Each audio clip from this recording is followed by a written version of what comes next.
मैंने धीरे से धन्यवाद कहा और कांच का दरवाजा खोलकर बाहर निकल गया। मेरा एनर्जी मीटर पूरी तरह फुल था, हंगर मीटर भी मैक्स। ये चाल बेहद बेशर्म थी और सिर्फ एक बार ही काम कर सकती थी। मैं अपना ये ट्रम्प कार्ड पहले ही इस्तेमाल कर चुका था। जल्द ही गेम का 5वां दिन शुरू हो गया। हॉटपॉट रेस्टोरेंट से बाहर निकलते ही मुझे फिर वेड और उसकी टीम दिख गई। अब उसकी टीम 20 से ज्यादा लोगों की हो चुकी थी। वे लोग क्रैकर्स बांट रहे थे। जैसे ही मैंने पैकेट देखे मेरा दिमाग सुन्न पड़ गया। वो मेरे क्रैकर्स थे। मैंने हर पैकेट के कोने को जानबूझकर थोड़ा फाड़ा था, पहचान के लिए। मैं गुस्से में उनके पास पहुंचा। वेड, तुमने मेरे क्रैकर्स चुराए। वेड शांत मुस्कुराया। गुस्सा मत हो, मैंने तुम्हें टीम ज्वाइन करने को कहा था, तुमने मना कर दिया। उन्हें वापस करो। वो हल्का सा हंसा। मेरे साथियों को देखो, क्या तुम्हें लगता है ये लोग वापस करना चाहते हैं? उसने पीछे इशारा किया। 20 से ज्यादा आंखें लालच से चमक रही थीं। मैंने उसके दिए हुए एक क्रैकर को उठाया और धीरे से पीछे हट गया। क्या अभी मैं तुम्हारी टीम ज्वाइन कर सकता हूँ? प्लेयर 66। अब बहुत देर हो चुकी है। वेड की मुस्कान बेहद नरम और मासूम दिख रही थी, लेकिन उसके शब्द बर्फ जैसे ठंडे थे। ये गेम कभी अकेले खेलने के लिए बना ही नहीं था। खिलाड़ी सिर्फ टीम बनाकर दूसरों के संसाधन छीनकर ही बच सकते हैं। तुम्हारे पास अब न पैसा है, न खाना, न किसी के लिए कोई कीमत, तो अब तुम सिर्फ इंतजार कर सकते हो। कुछ कहना है? उसी पल सिस्टम की घोषणा गूंजी। सभी खिलाड़ियों का दिन 5 में स्वागत है। गेम को और मनोरंजक बनाने के लिए आज से एयरपोर्ट के सभी वाटर डिस्पेंसर बंद किए जाते हैं। वॉशरूम का पानी दूषित है, इसे इस्तेमाल न करें। पब्लिक स्क्रीन तुरंत गालियों और चीखों से भर गई। मनोरंजन? तुम पागल हो क्या? 3 दिन बिना पानी? तुम हमें मारना चाहते हो? वेड की टीम में भी घबराहट फैल गई। खाना जरूरी था, लेकिन पानी उससे भी ज्यादा खतरनाक करेंसी बन चुका था। लेकिन वेड बिल्कुल शांत था।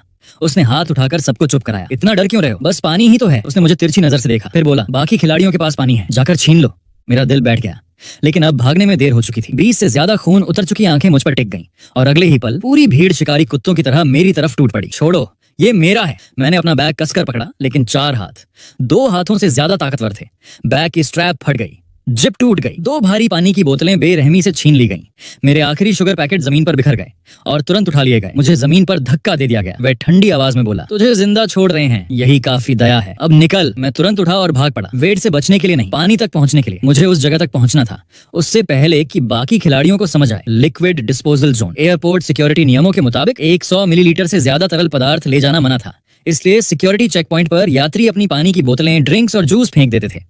वहीं खास डिब्बों में इस वक्त घरेलू उड़ानों के चेक पॉइंट पर 3 बड़े पारदर्शी प्लास्टिक बिन रखे थे, आधे पिए हुए और कई अनखुले बोतलों से भरे हुए। पास में 2 सिक्योरिटी असिस्टेंट एनपीसी खड़े थे। खुलेआम उन बिन्स में हाथ डालना नामुमकिन था, सीधा सिक्योरिटी अलर्ट हो जाता। लेकिन मेरे पास वक्त नहीं था, मौका हाथ से निकल रहा था। मैंने तुरंत अपना चेहरा दुख और घबराहट से भर लिया और सीधे चेक पॉइंट की तरफ बढ़ गया। एक्सक्यूज मी, रास्ता दीजिए। मेरी आवाज कांप रही थी, आंसुओं से भरी हुई। सर, लाइन में आइए। एक सिक्योरिटी असिस्टेंट ने मुझे रोका। मैं तेजी से बोला, सॉरी सर, बहुत सॉरी। मैंने बिन्स की तरफ इशारा किया। मुझे लगता है मेरी अंगूठी वहां गिर गई। वो मेरी दादी की आखिरी निशानी है। प्लीज बस 1 मिनट देखने दीजिए। मेरी आंखों से सच में आंसू गिरने लगे। मैं पूरी तरह ईमानदार लग रहा था। सिक्योरिटी असिस्टेंट कुछ पल झिझका, फिर हट गया। जल्दी करो, लाइन डिस्टर्ब मत करना। Thank you sir. मैंने बार बार धन्यवाद कहा और तुरंत बिन्स पर टूट पड़ा। मैं बैग्स हटाकर देखता हूँ ताकि किसी को परेशानी ना हो। मैंने चुपचाप 3 बड़े कचरे के बैग निकाले और उन्हें उस जगह ले गया जहां सिक्योरिटी की नजर नहीं पहुंच रही थी। मेरी आंखें चमक उठी। इतना पानी आसानी से 3 दिन निकाल सकता था। मैंने तुरंत एक बैग खाली किया और उसमें अनखुली बोतलें भर ली, फिर तेजी से वहां से निकल गया। मेरा दिल ऐसे धड़क रहा था मानो सीने से बाहर आ जाएगा। मैंने रुकने की हिम्मत नहीं की। सीधे पास के एक सुनसान वॉशरूम में घुसा और दरवाजा लॉक कर लिया। मैं किसी खिलाड़ी को यह नहीं जानने दे सकता कि मेरे पास इतना पानी है। मैं टॉयलेट सीट पर चढ़ा, सीलिंग टाइल हटाई और कुछ पानी ऊपर छुपा दिया। फिर बाकी पानी भी अलग अलग जगहों पर छुपा दिया। उसके बाद मैं इंटरनेशनल डिपार्चर चेक पॉइंट पहुंचा और वही ट्रिक दोबारा इस्तेमाल की।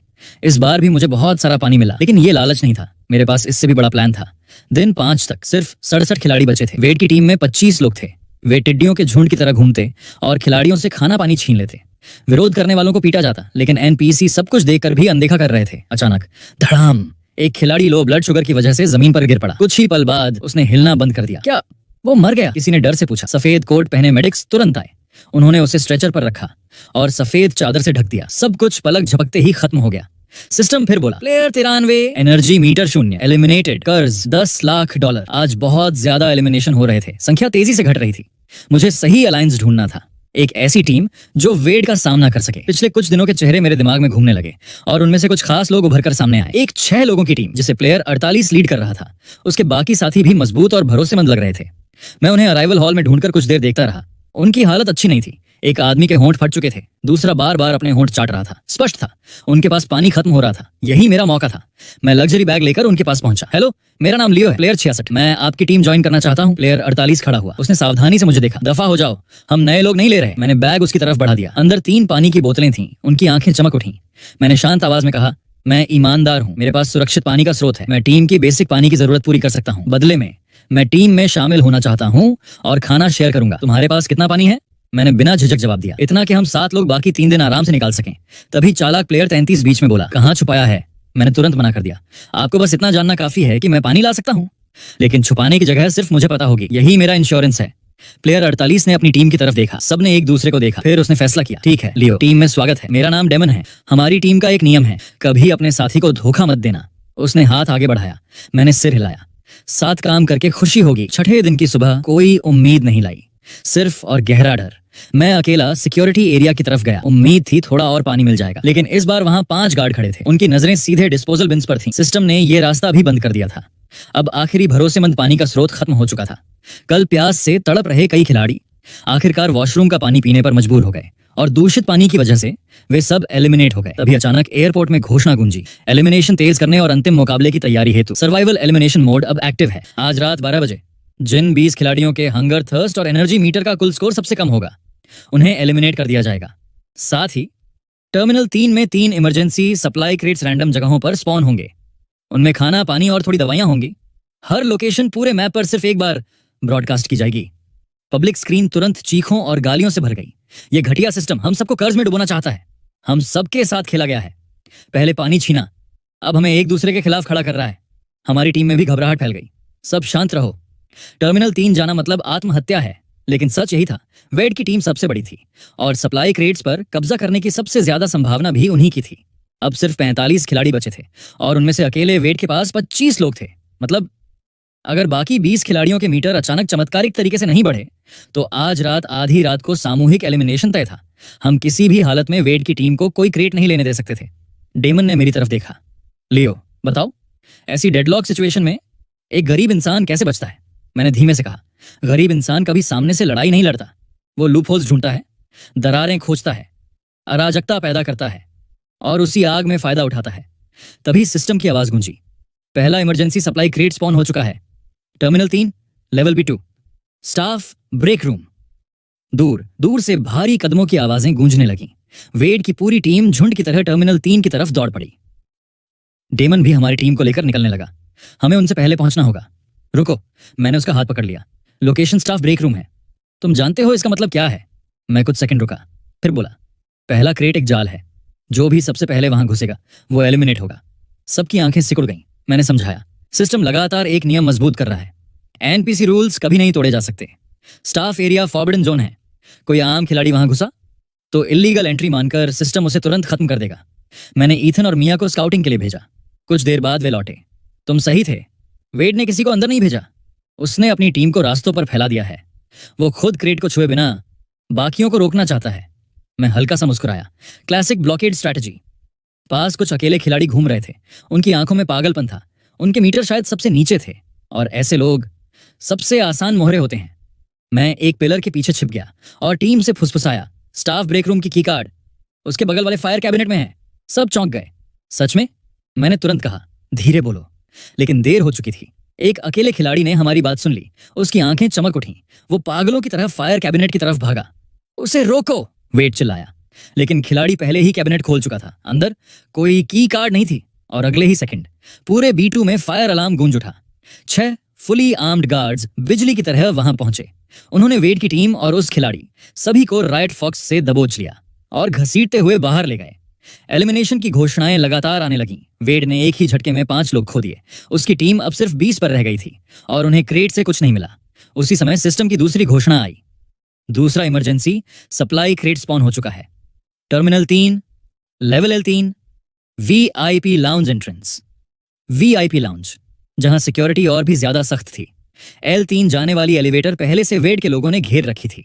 सिल्वर रंग का क्रेट कॉफी टेबल पर साफ चमक रहा था। मिया घबराकर बोली, अब क्या करेंगे? हम पास भी नहीं जा सकते। मैंने अपना फोन उसकी तरफ बढ़ा दिया। इसे लॉस्ट और फाउंड में जमा कर दो। वो चौंक गई। क्या? बस जल्दी करो। आधे घंटे बाद मैं खुद लॉस्ट एंड फाउंड पहुंचा। चेहरे पर नकली घबराहट थी। मेरा फोन खो गया और मेरा वीआईपी कार्ड भी। असल में मैंने पहले ही ऑब्जर्व किया था कि वीआईपी लाउंज में जाने के लिए ब्लैक वीआईपी कार्ड चाहिए होता है। इतने बड़े एयरपोर्ट में किसी ना किसी का कार्ड जरूर खोया होगा।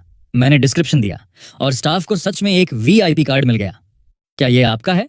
हाँ यही है। मैंने खुशी दिखाते हुए कार्ड पकड़ लिया, लेकिन स्टाफ ने रोक लिया। Ownership proof? उसी वक्त मार्कस ने स्टाफ का ध्यान भटका दिया और मैंने मौका देखकर फोन फेस अनलॉक से खोला और वीआईपी कार्ड की फोटो दिखा दी। सब मैच हो गया। स्टाफ ने मुझे जाने दिया। मैं सीधे वीआईपी रिसेप्शन की तरफ बढ़ा। उसी समय कुछ असली वीआईपी पैसेंजर्स शटल कार्ट में लाउंज जा रहे थे।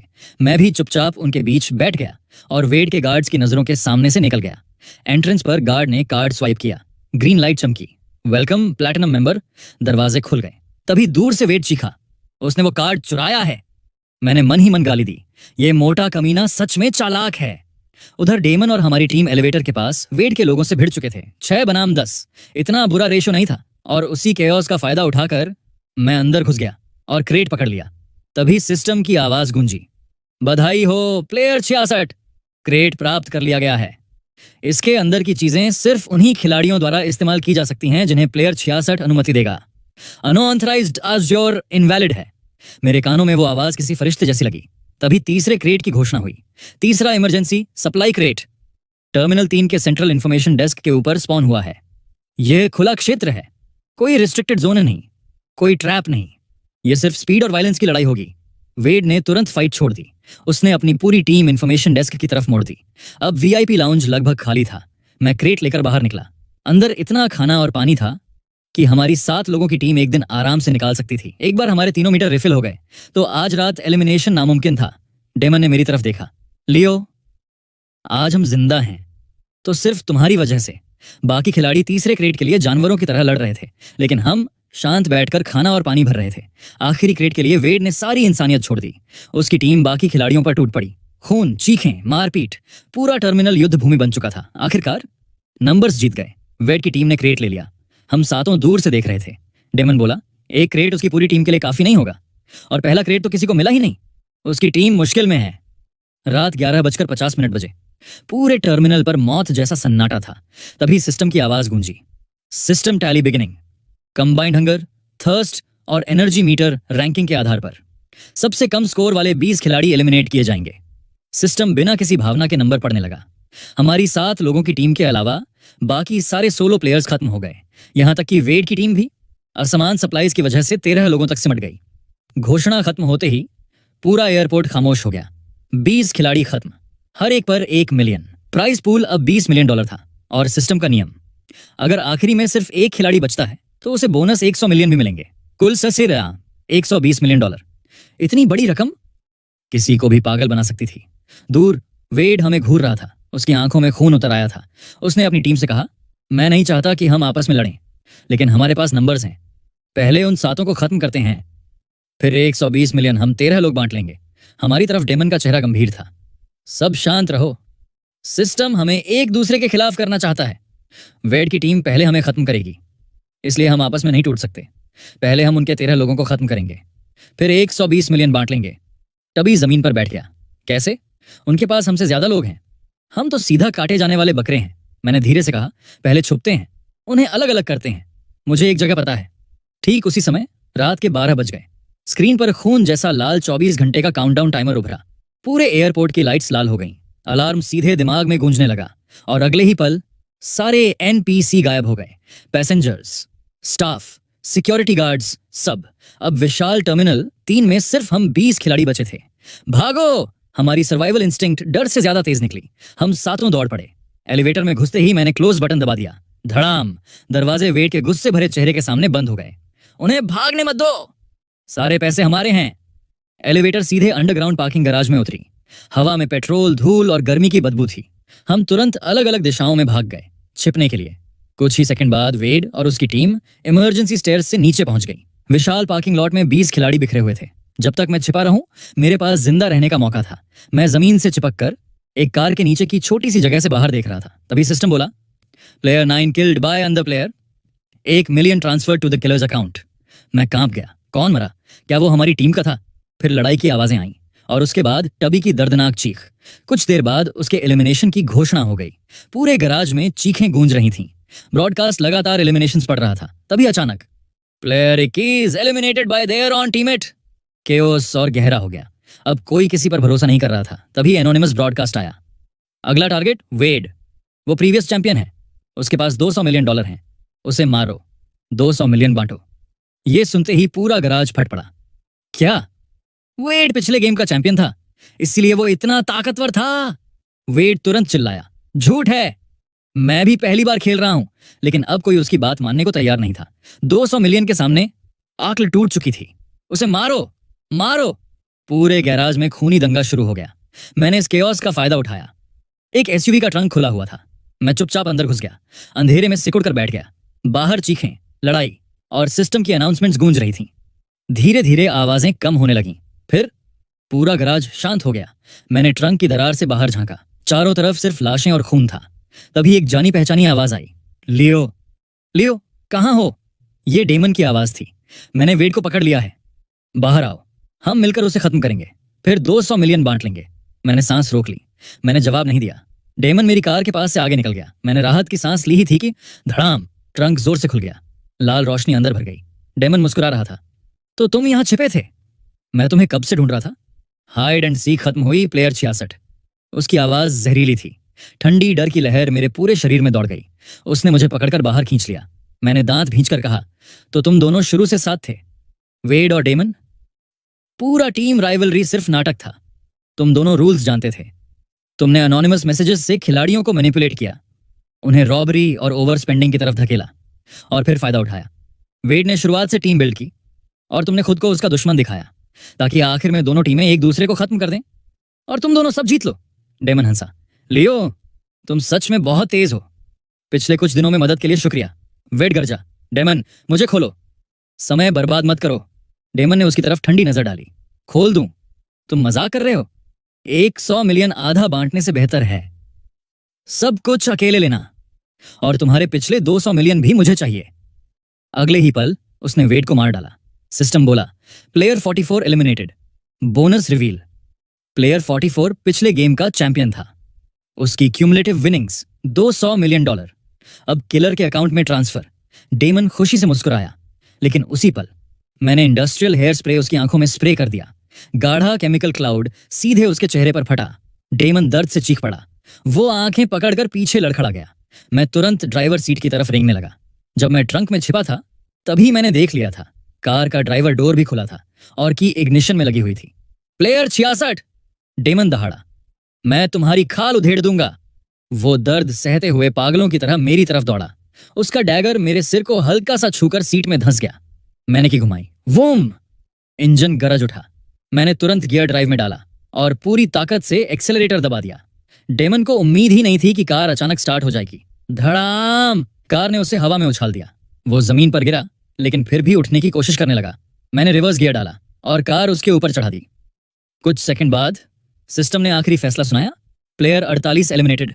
बोनस रिवील, प्लेयर 48 पिछले गेम का चैंपियन था। उसकी क्यूमुलेटिव विनिंग्स $180 मिलियन। अब किलर के अकाउंट में ट्रांसफर। Surviving players 1। बधाई हो प्लेयर 66, आप इस राउंड के सोल चैंपियन हैं। Airport smuggle round complete. इस राउंड की winnings $120 million plus 200 million plus 180 million, total $500 million. मैं मुश्किल से ड्राइवर सीट के नीचे से बाहर निकला। तेल, धूल और खून से लथपथ।